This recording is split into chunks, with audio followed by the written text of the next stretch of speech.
I'm going here through the tweets, and here's a tweet from Austin Allred. Did you know that there is a plant identifier built into photos on iPhone? So you don't need another app like plant identifier apps. There are a bunch of them.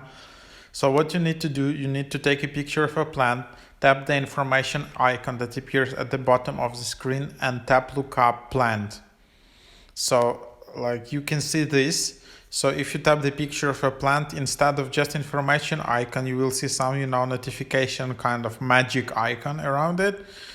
Tap look up plant, and then you will see results already. And that's basically Siri suggesting you what kind of plant is it.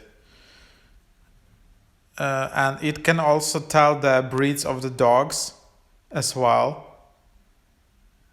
So these are some of the suggestions. It doesn't work that well yet. It's not like well developed yet, but it's a cool feature. And plant identifier apps can be super addictive. I like to use them like some days. And yeah, so this is now it's included right in the iOS ecosystem.